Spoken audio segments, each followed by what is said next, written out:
Welcome to the Scottish Book Trust Virtual Writer in Residence podcasts. This is the fourth podcast today, and I'm going to be talking to you about setting, where you set a story and the inspiration for it. I want to tell you about a story that I wrote because that was inspired by this setting here, which is one of the bedrooms in my house. And up on the ceiling of this bedroom there is a roof hatch, and it's got two holes in it. And when you look at them when it's dark, the holes actually look like a pair of eyes. That's a bit creepy in itself, but to make things even creepier, over the last few months, beyond the hatch and behind the holes, there have been noises coming from the loft up above. It gave me the idea to write this story, which is called Dead Men Don't Talk, which is about something that lives in a creepy hatch, in a creepy loft, in a creepy house, a bit like this house I live in. So that's a perfect example of how something you know really well, a familiar setting, can actually be the inspiration for a story.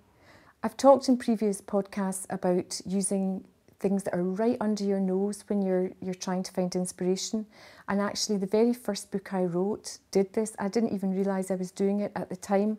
But this house I live in is old and it doesn't have brilliant soundproofing. And there's another house joined onto it because it's a semi-detached house. And through the wall, I used to hear a girl playing her clarinet, and the sound was quite eerie and a bit creepy sometimes because you could hear it at night and it was coming from the distance, and that inspired the very first book I wrote. There's a girl in it who plays her recorder, and the boy who's the main character of the story hears her playing, but there's actually no house on the other side of the house in his story. For me as a writer, this is one of the most perfect settings you could have for a story. It's pouring wet, it's quite dark. It's only about midday just now, but it's quite dark. All you can hear are the drops of rain falling on the water round about me here and landing on all the different leaves that are round about me. There's a tree in front of me here and there are no leaves on it, but there are tiny raindrops on every branch, and they're actually shining like drops of crystal. And where we are just now actually is the drowning pond in a park just outside Glasgow called Mugdock Country Park. And being here, standing here actually at this spot, is what inspired a whole book that I wrote. This stretch of water used to be a place where hundreds of years ago women were tried as witches, and they were actually thrown in here. And some of them would have died.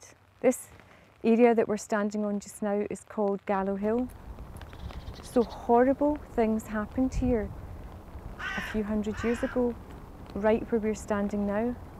That is so exciting, it's sinister, it's haunting. Is there somewhere you know, nearby you? Is there a place with a history? Is there a place that's atmospheric? Is there a place that you can actually go to and walk and absorb all the details of it, every single sensory detail? Because if there is, these are the kind of things that you want to use in your writing. When you're trying to find a setting for your story, there's one place that you probably know almost as well as your own home, and that would be your school. After all, you spend years there, you're there 5 days a week, and you know every single nook and cranny of it.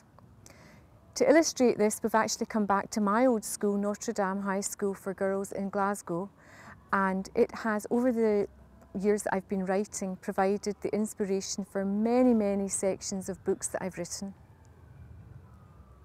I wrote a novel called Fat Boy Swim, and huge, big, important chapters in this novel are actually set in a school with a corridor exactly like this and rooms off it, cookery rooms and sewing rooms. And it's quite funny coming back here today because what I'm actually doing while I stand here talking to the camera is smelling baking because there's a class through the wall here who are actually baking Christmas cakes. So the whole corridor is it's still very evocative, but in actual fact, a place that sticks in your mind, you don't actually have to go there to be able to write about it.